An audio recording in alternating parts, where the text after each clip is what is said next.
There's an identified white female trespassing on our common area. She's hostile and refusing to leave.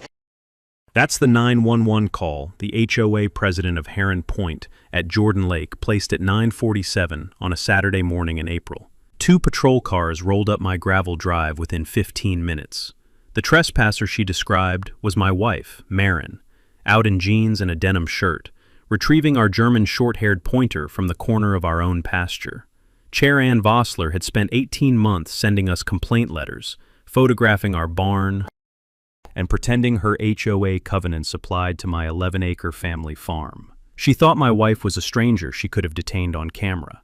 What she did not know was that Maren Kincaid had been sworn in 6 weeks earlier as the county sheriff of Chatham County, that the badge was clipped to her belt under her jacket, and that the call itself was about to become Sharon's 17th false report on file. Tell me below, would you have stopped her or let her keep talking? The farm sat on 11 acres of red Carolina clay, where Old Man's Branch ran into the western shore of Jordan Lake. My granddaddy Bo Kincaid bought it in 1948 with money he saved cutting timber for the Army Corps of Engineers when they were still planning the lake. My daddy, Hank Kincaid, came back from Korea in 1956 with a Purple Heart and the start of a steady cough, and he built the original pole barn with his own 2 hands the same year. He died in that barn in 2017. Sudden, the way men in our family tend to go, and I bought my brothers out and moved my wife and our girl down from Raleigh the next spring. My name is Wade Kincaid.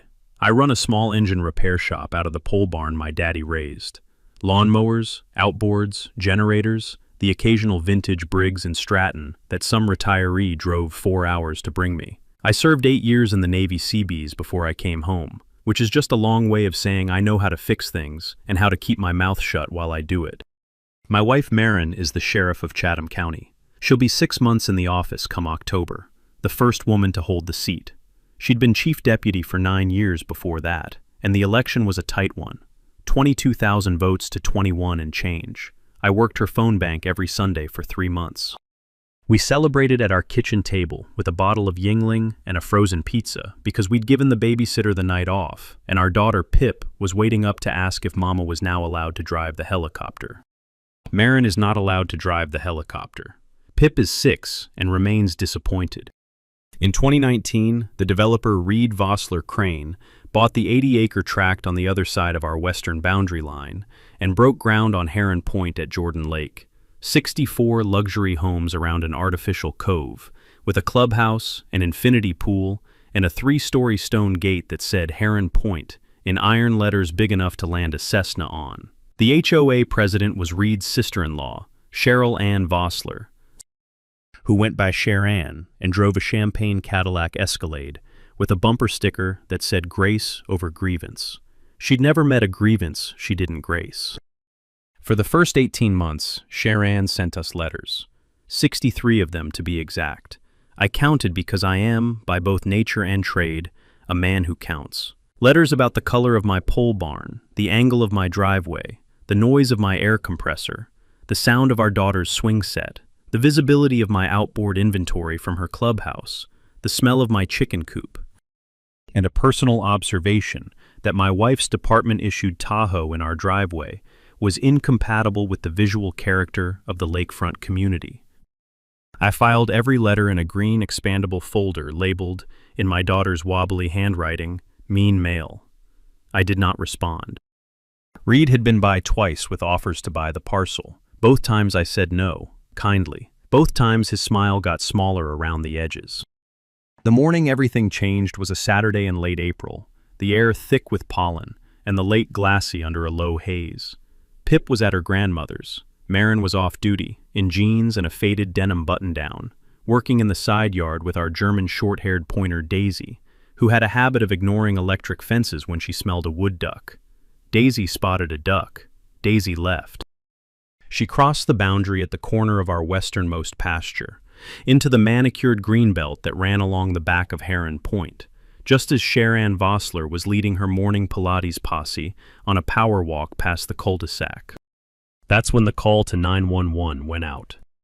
I was inside the barn rebuilding a Mercury 9.9 carb when I heard the first siren cut through the morning quiet, then a second, Then nothing for 20 seconds, then the metallic squawk of a radio coming up our gravel drive. I came out wiping my hands on a shop rag and saw 2 patrol cars angled across the front of the property, lights on, deputies stepping out with their hands resting on their belts. Behind them, in a champagne Escalade, parked sideways across the road, sat Sharon Vossler with a phone held up like a press badge. I walked toward the deputies the way you walk toward any deputy on your own land. Slow, hands visible, voice down. "Morning, deputy. I'm Wade Kincaid. This is my parcel. What's the call?" The senior deputy was Mark Greer, a man I'd known since high school baseball. He looked uncomfortable in a way I hadn't seen on him in 20 years. "Wade, we got a 911 call from Mrs. Vossler, reporting an active trespasser on the Heron Point Common area. White female, plain clothes, hostile. She was insisting we secure the suspect." "Where's the suspect?" "Over by the cul-de-sac fence. We were just about to go talk to her." I looked across the yard. Sharon had stepped out of her Escalade and was already striding up the drive, white sneakers crunching on my gravel, fluorescent visor pulled low. "There she is, officers." She pointed past us toward the side pasture. "She's been on our property for 15 minutes. She refused to identify herself. I want her detained. I want her cited." I held up one hand. "Sharon, that's my wife." "I don't care whose wife she is. She was on Heron Point property without authorization. Our bylaws are very clear." "Your bylaws don't apply to my parcel." "This is not your parcel. The Greenbelt is HOA Common Area." "The Greenbelt is my pasture. I have the survey. The fence post you're standing next to is mine." She shook her head with the practiced indignation of a woman who'd been told the word no maybe twice in her adult life. "Officers, I am the elected president of the Heron Point Homeowners Association, and I am formally requesting that you secure and detain that woman pending charges. You have a legal obligation."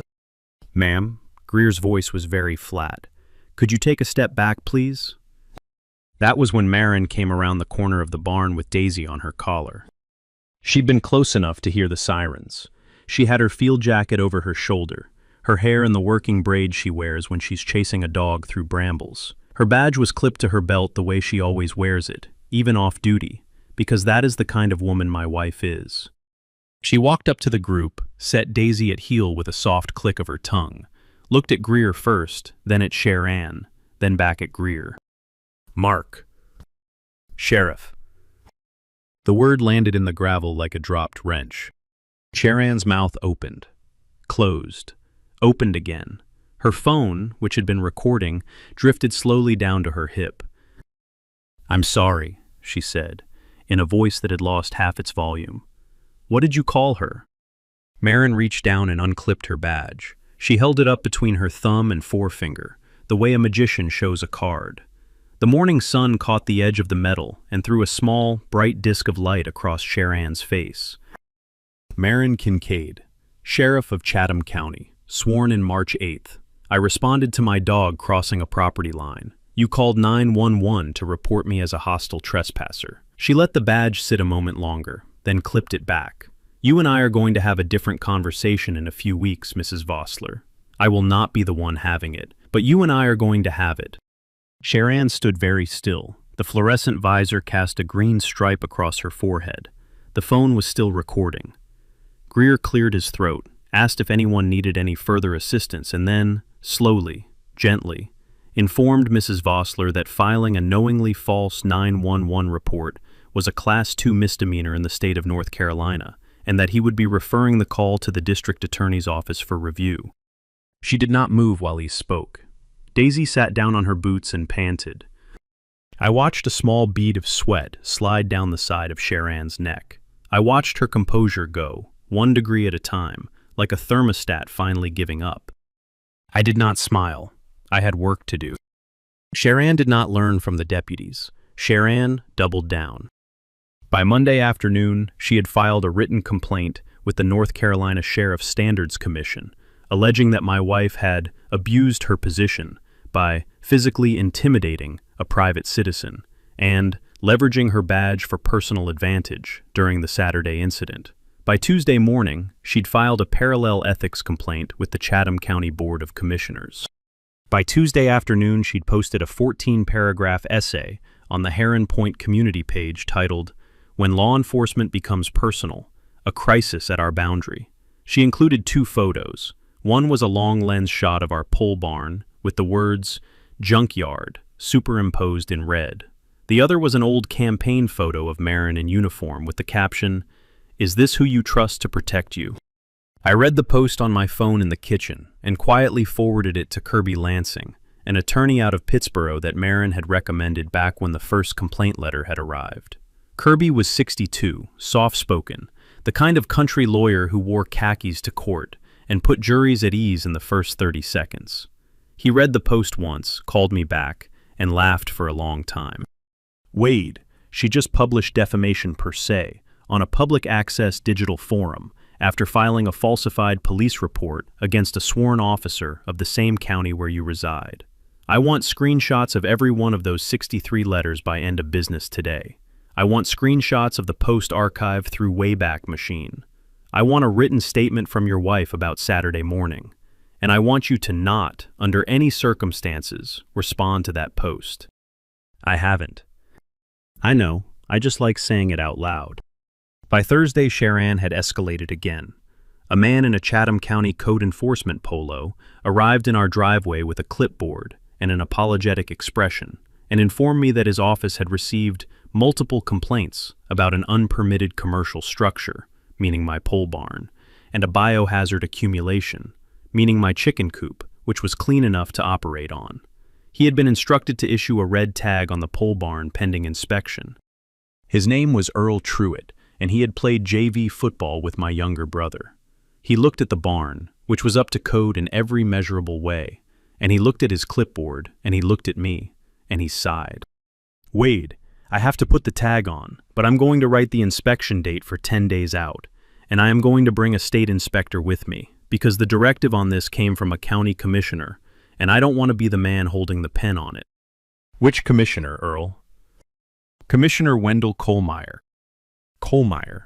I tried to remember where I'd heard that name. Then I did. He was on Reed Vossler Crane's investor sheet for Heron Point. He'd put in $300,000 at the development stage and held a 6% stake in the LLC. I called Kirby. Kirby went very quiet for a second and then started typing fast. I heard the click of his keyboard for a full minute.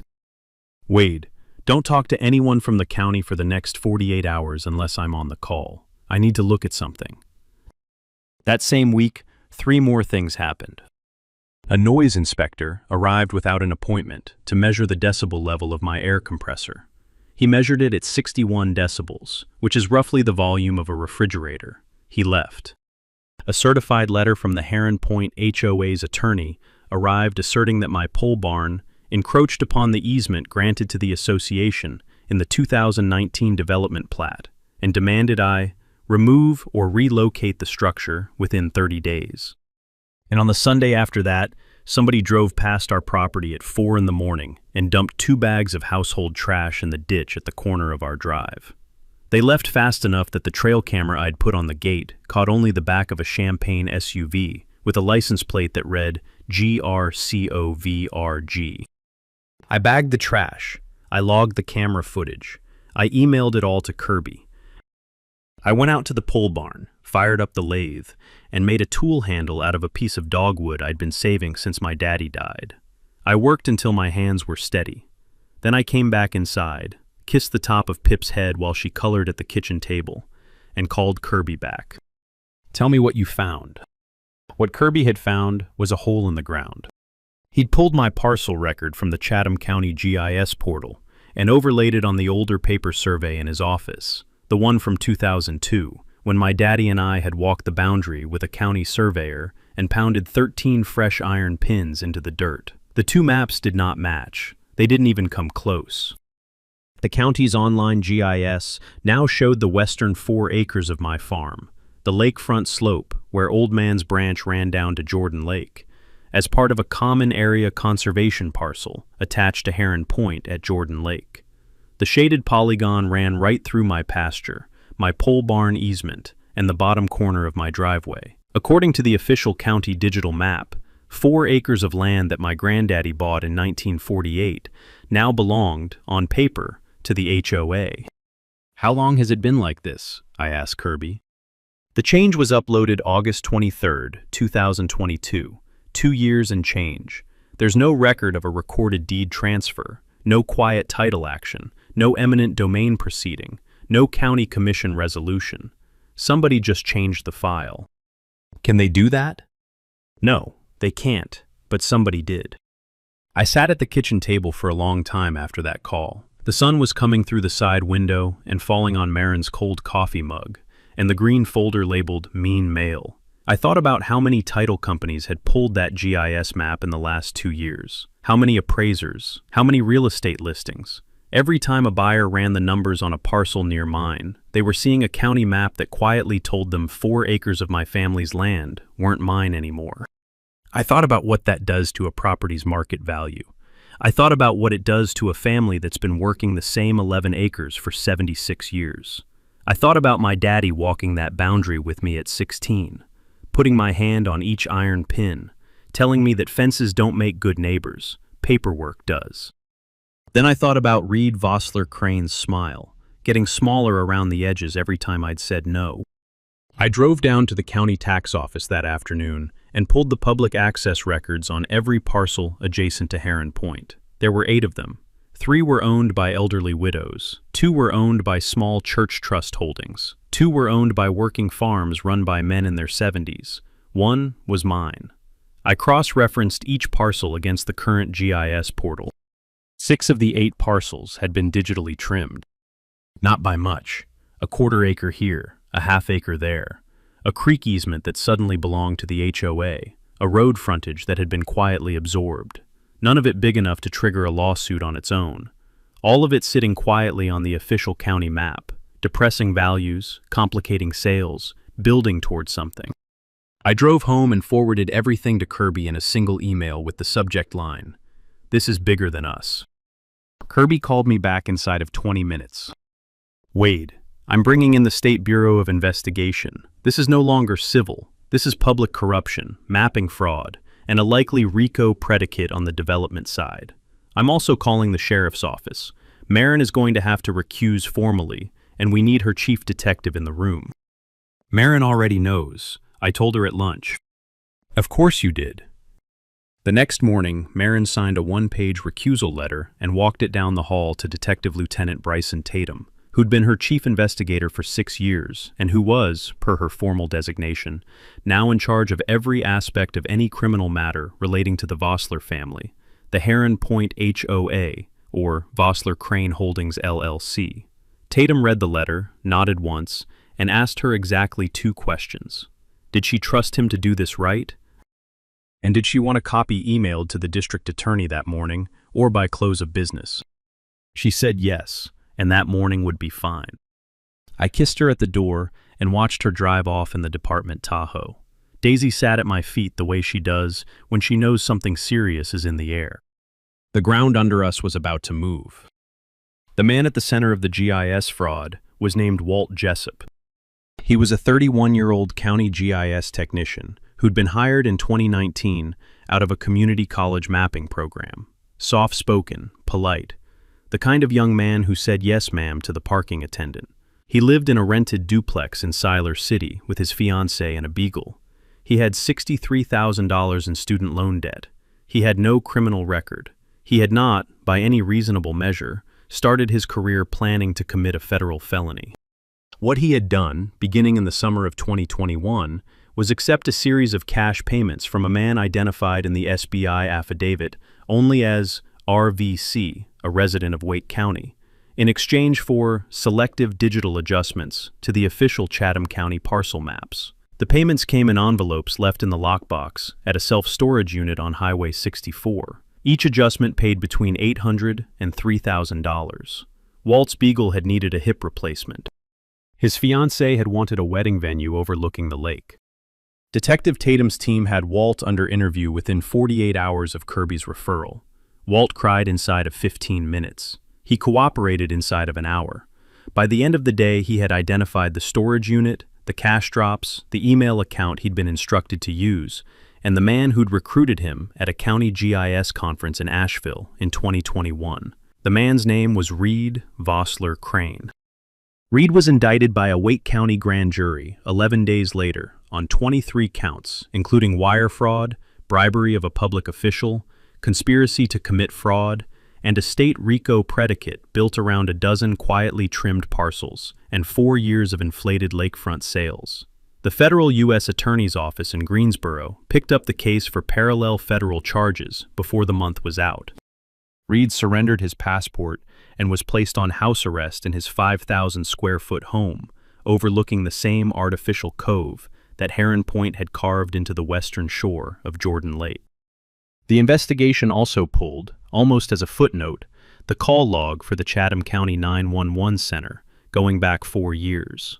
Sharon Vossler had personally placed 17 911 calls in that period, not 14 the way I'd guessed. 3 reported suspicious vehicles that turned out to be school buses. 4 reported armed intruders who turned out to be utility meter readers. 1 reported a kidnapping in progress against a Hispanic landscaping crew working a contract 2 streets over. None of them had ever resulted in an arrest of the reported subject. All of them had cost the county thousands of taxpayer dollars in dispatched response time. Marin had been assembling a county-wide directive on chronic 911 abuse for 3 months before the call on her own front pasture went out. Sharon had not, of course, recognized her. Sharon had donated the maximum legal amount to Marin's opponent in the previous election and had not, since losing that race, bothered to learn the name or face of the woman who'd actually won. Pride is an interesting handicap. It blinds you to the only person in the county you needed to recognize. Detective Tatum signed off on the arrest warrants on a Wednesday afternoon. He chose, with the blessing of the DA, not to execute them immediately. He wanted the developer indicted federally first. He wanted the bribed GIS technician's grand jury testimony locked in. He wanted the civil suit Kirby was preparing for me filed and served. And he wanted one specific public moment, a county commission meeting at which Chair Ann Vossler had already petitioned to present. He looked at me across his desk and said, "Mr. Kincaid, I'm going to ask you to be patient for 16 more days." "Sheriff Tatum," I said, which earned a small, embarrassed cough. "I have been patient since 1948. 16 days is not, in the broad sweep of a Carolina summer, a long time. In the small sweep of a household waiting on a public reckoning, 16 days is the inside of a slow-cooked brisket." We did the work. Kirby filed 3 things in the first week. The first was a quiet title action in Chatham County Superior Court, asking the court to declare, on the record, that the 11-acre Kincaid parcel had never legally been transferred, encumbered, or absorbed by Heron Point at Jordan Lake or any related entity, and that the GIS adjustment of August 2022 was void from the moment of upload. The second was a civil suit against the HOA, the developer, and Chair Ann Vossler personally for slander of title, defamation per se, intentional infliction of emotional distress, and tortious interference with business. The air compressor noise inspector had cost me a contract with a marina out of New Hill that had read the Heron Point next door post and gotten cold feet. The third was a complaint filed with the North Carolina Real Estate Commission against the licensed property manager for Heron Point, who had countersigned the false common area encroachment letter. I built parallel files for the criminal investigators, the same way I'd built engine logs for the Navy in 2008.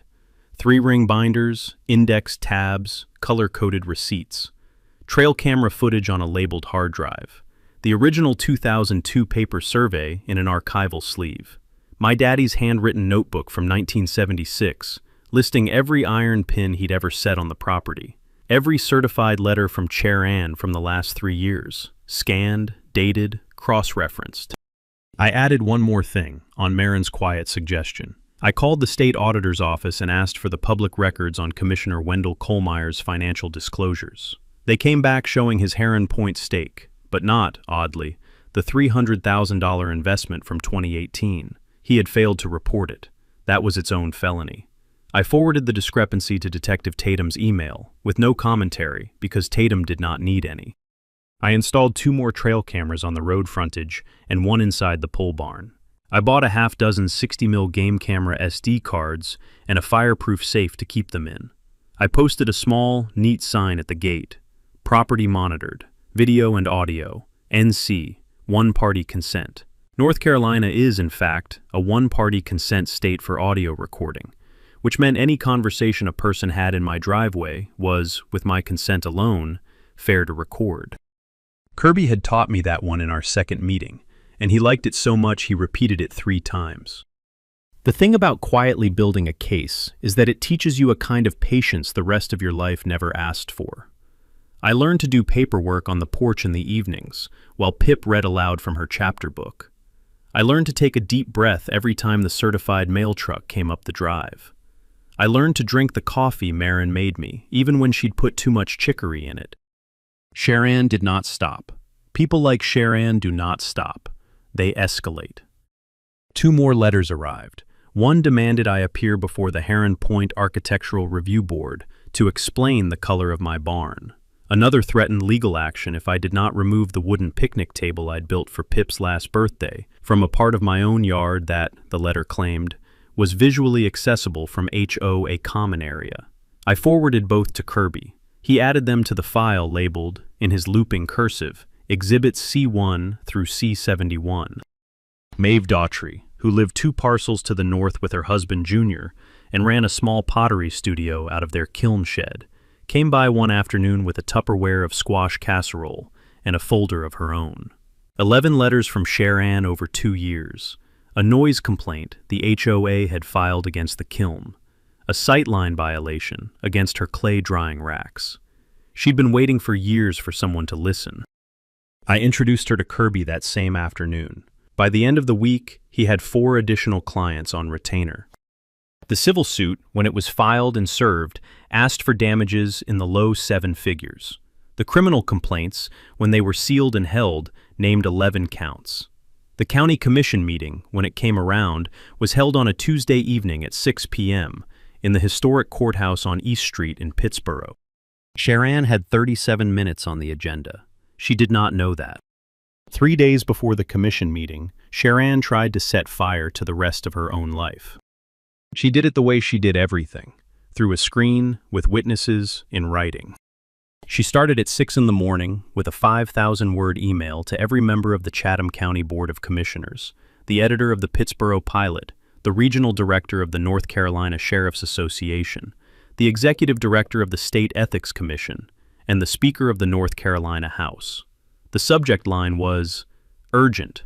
Sheriff Marin Kincaid has conducted a personal vendetta against a concerned community leader. The email accused Marin of weaponizing her badge against private citizens, directing investigators to fabricate evidence, engaging in a coordinated harassment campaign in concert with her husband, and, this was the line that made Kirby spit his coffee when I read it to him over the phone, operating a clandestine surveillance ring out of an unpermitted pole barn on county-adjacent land. I had a registered, county-permitted, fully insured small engine repair business. The pole barn was on my own private property. The cameras were on my own private property. There was no surveillance ring. Daisy knocked over a tripod once. By 8 a.m., Sharon had filed a parallel complaint with the State Ethics Commission, alleging that Detective Lieutenant Tatum was, despite Marin's recusal, acting on personal direction from the sheriff. By 9 a.m., she had posted the entire email to the Heron Point next door, with a link to a GoFundMe titled, Defend Our Community from Government Overreach. By 10, the GoFundMe had raised $900 from 16 donors. I sat at the kitchen table reading it on my phone with Marin beside me drinking coffee. She did not change her expression once.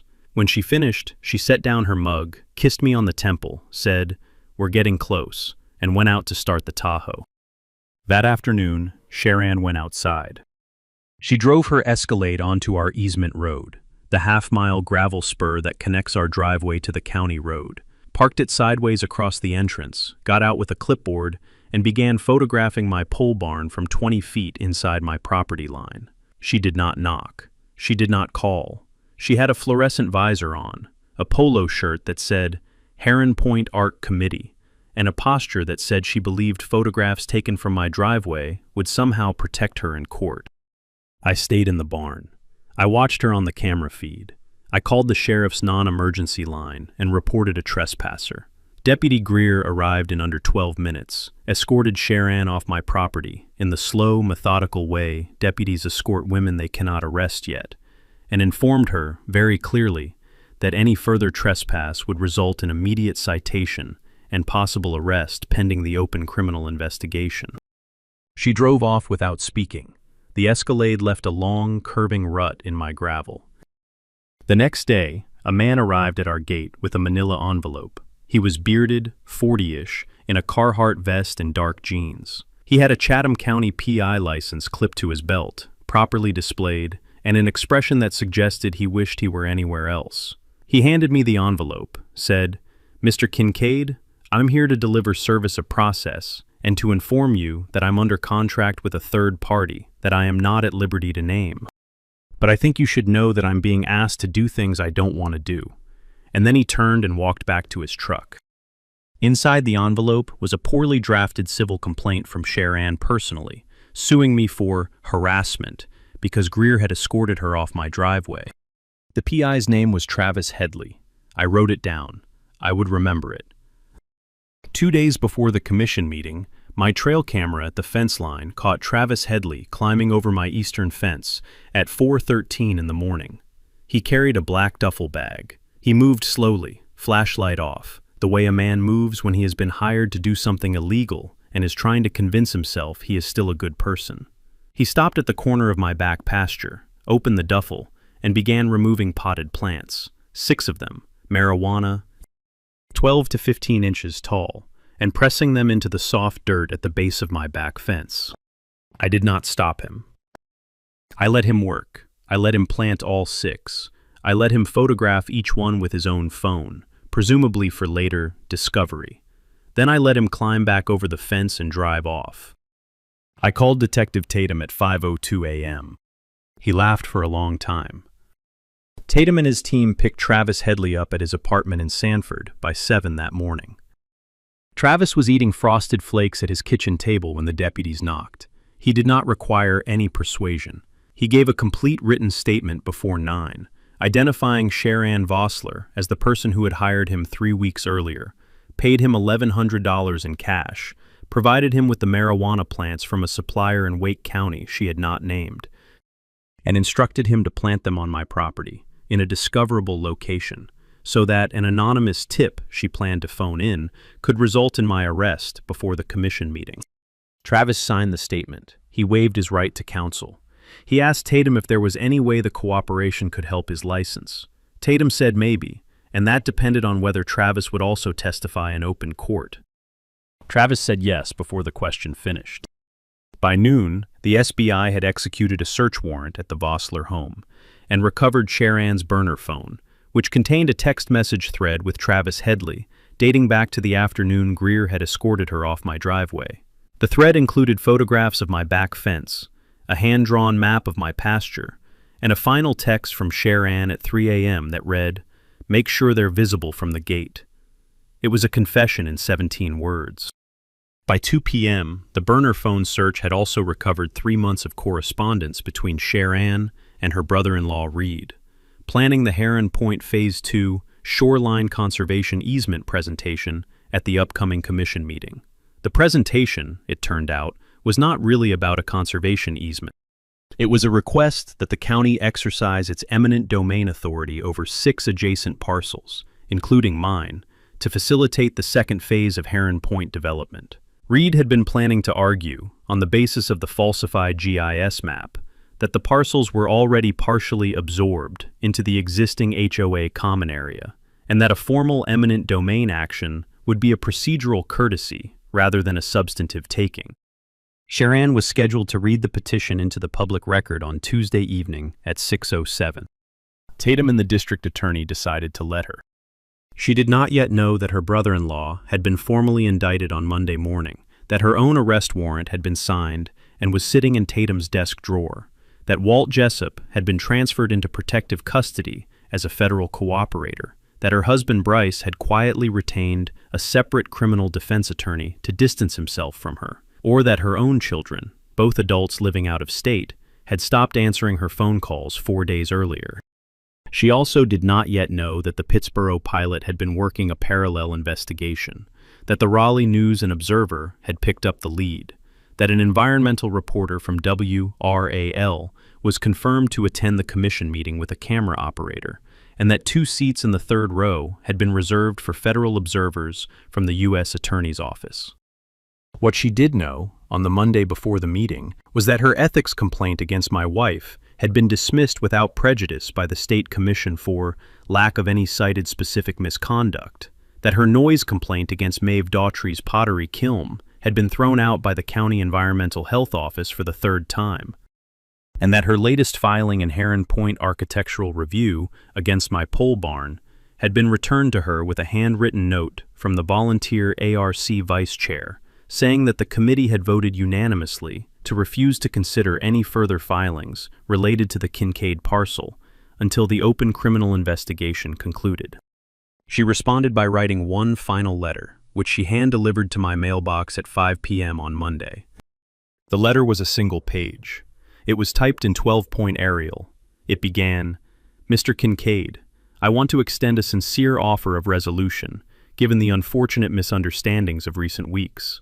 It went on to propose that I voluntarily transfer 4 acres of my western pasture to the Heron Point HOA in exchange for her dropping all pending complaints and providing me with a clean slate going forward. It was signed in looping royal blue ink, the same color of ink she had used on every certified letter she'd ever sent me. I read the letter once. I read it twice. I drove it to Kirby's office and put it in his hand. He looked at it. He looked at me. He said one word. Tuesday. The Pittsburgh Courthouse on East Street is a brick and limestone building from 1881, with white columns and a cupola that catches the last light of any day worth remembering. The County Commission chamber is on the 2nd floor, accessed by a wide staircase with a polished oak handrail my granddaddy had once helped strip and refinish in 1962. The room holds about 140 people, with another 50 in the overflow at the back. By 5:45 on Tuesday evening, every seat was taken. By 5:50, the overflow was full. By 6, people were standing along the walls. Marin came in at 5:57, in full Class A uniform, hat under her arm, badge bright on her chest. She did not sit in the audience. She walked to the back wall and stood beside Detective Tatum, who was in a Navy suit, and 3 federal observers in dark suits with U.S. Attorney lapel pins. The WRAL camera was set up at the side aisle. The Pittsburgh Pilot reporter was in the front row with a recorder and a steno pad. I sat in the 2nd row, 3rd seat, with Kirby beside me. Maeve Daughtry sat behind me, with Junior. Pip was at her grandmother's. I had told her there would be a school day for grown-ups in town. Sharon arrived at 6:04 in a peach linen suit and pearls, carrying a leather portfolio. She did not look at the back wall. She did not see Marin. She walked straight up the center aisle to the public petitioner's lectern and tapped the microphone twice with a manicured nail. The chair of the commission, an older black woman named Marlene Pritchard, who had served 3 terms and was the first person ever elected to chair that body, called the meeting to order at 6:06. The minutes were approved. Old business was gavelled through. At 6:14, Chair Pritchard called Cheryl Ann Vossler to the lectern for her petition. Sharon stood up straight. She opened her portfolio. She began. Honorable Commissioners, distinguished guests, neighbors. Tonight, I come before you not as a homeowner, but as a steward of one of Chatham County's most treasured natural resources, the western shore of Jordan Lake. The Heron Point community has, since 2019, served as a model of responsible lakefront development. I have, as a matter of personal philosophy, tried to stop watching people humiliate themselves once it becomes clear they are going to. But there is no looking away from the moment a person stands at a lectern and reads aloud the petition that proves their own case against them. I watched Sharon read for 4 minutes and 12 seconds. She talked about conservation. She talked about shoreline protection. She talked about the importance of integrating non-conforming legacy parcels into a unified stewardship framework. She named me, by name, as a parcel owner whose land the proposed easement would incorporate. At 6:18, when she got to the line about voluntary cooperation, she paused for effect and looked up. Marlene Pritchard cleared her throat. "Mrs. Vossler, I'm going to interrupt you for one moment. I see we have a representative of law enforcement at the back of the room who has signaled to be recognized." Sharon turned. She saw Marin. She saw the uniform. She saw the badge. She saw the federal observers. She saw the Pittsburgh Pilot reporter writing. Her hands began to tremble against the leather portfolio. Marin walked up the center aisle, slowly, the way she has walked into every room she has ever needed to take command of. Tatum walked beside her. 2 deputies waited at the side door. Marin reached the lectern. She did not interrupt. She waited until Sharon turned and faced her, and then she said, in a voice the microphone caught very clearly, "Mrs. Vossler, I'm Sheriff Marin Kincaid. We met briefly in April. I'm here this evening on behalf of the Chatham County Sheriff's Office and pursuant to a duly executed warrant signed by a Wake County Superior Court judge." She lifted a single, folded document. "You are under arrest on the following charges: filing a knowingly false report to law enforcement, 6 counts; conspiracy to commit fraud, 4 counts; solicitation to commit criminal trespass, 1 count; solicitation to manufacture and distribute a controlled substance, 1 count; conspiracy to commit eminent domain fraud against the citizens of Chatham County, 1 count; tampering with a public record, 1 count. You have the right to remain silent." The room did not breathe. Sharon's portfolio slipped from her hands and hit the lectern with a soft thump. She tried to say something. She tried to look at Marlene Pritchard. She tried to look at her own attorney, who was not in the room because she had not, until that moment, believed she would need one. The deputies stepped forward. They cuffed her hands gently in front of her body. Tatum read the rest of the warrant aloud. The cameras rolled. Marin stood beside the lectern in full uniform, hat back on her head now, eyes level, hands folded in front of her, until the deputies walked Sharon past my row and down the center aisle and out the side door of the chamber. The whole arrest took 2 minutes and 40 seconds. When the door closed, Marlene Pritchard tapped her gavel once.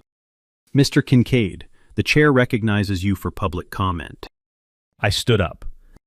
I walked to the lectern with my daddy's pocket compass in my left hand, the brass one he had carried in Korea in 1953 and given to me the day I left for Great Lakes in 2000. I set it on the wood beside the microphone. I unfolded a single sheet of paper. "My name is Wade Kincaid. I am a 4th-generation landowner on the western shore of Jordan Lake. My granddaddy bought our parcel in 1948. My daddy raised the pole barn in 1956. My wife and I are raising our daughter on the same 11 acres.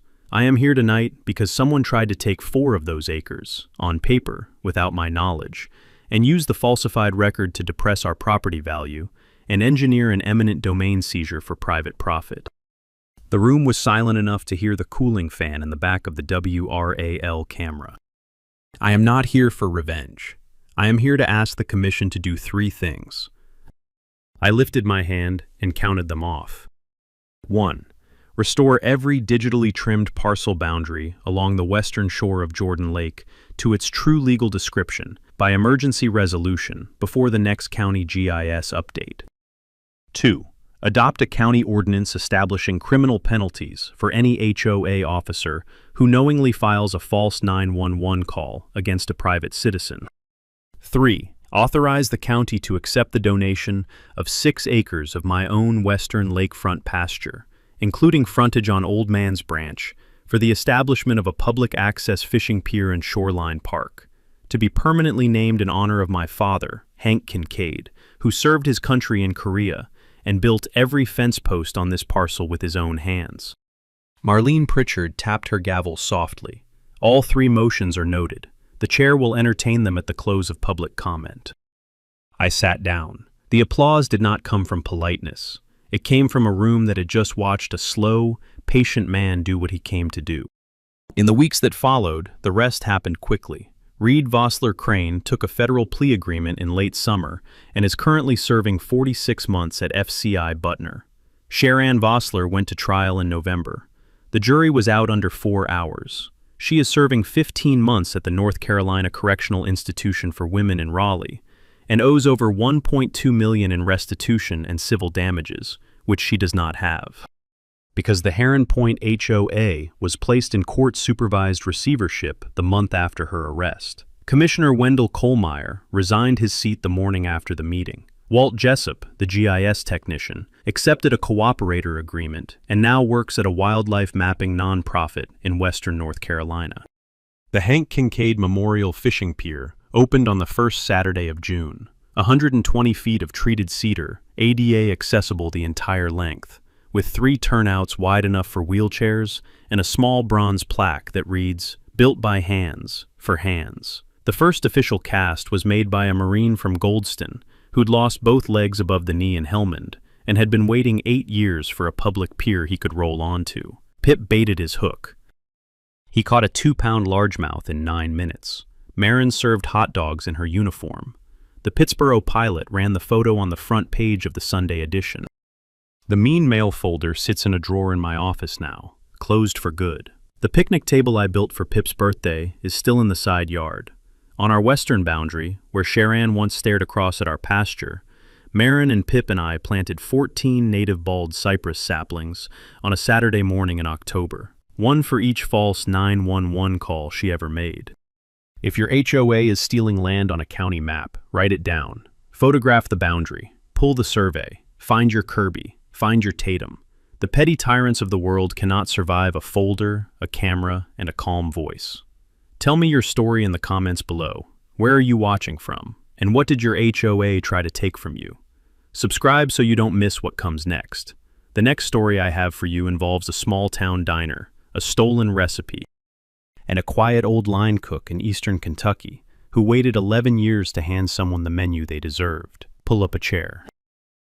What stayed with me about Wade Kincaid's story isn't the best moment, even though the best moment is satisfying enough to play on a loop. What stayed with me is what Chair Ann Bosler couldn't see. She had spent 3 years in the same county as the woman who would eventually arrest her, and she never bothered to learn the new sheriff's name. She never looked up. She wrote 63 letters and made 17 911 calls and stormed 4 acres on a map, and never once stopped to think that the world might be larger than her clubhouse. That's the gist of every HOA Karen story I tell you on this channel. Petty tyrants do not lose because they are outsmart. They lose because they refuse to look at the people they're standing across from. Wait, look. Wait, count. Wait, kept the paper. Wait, made the call. Marin were the best and waited. If you are quietly being pushed by a Karen with a clipboard, write the date down, photograph the boundary, pull the survey, find your Kirby, find your Tater. Drop a comment below if any of this sound like your blog. Hit subscribe so you don't miss the next one. A small town dinner, a stolen receipt, an Eastern Kentucky line cook who waited 11 years for the right moment. I'll see you there.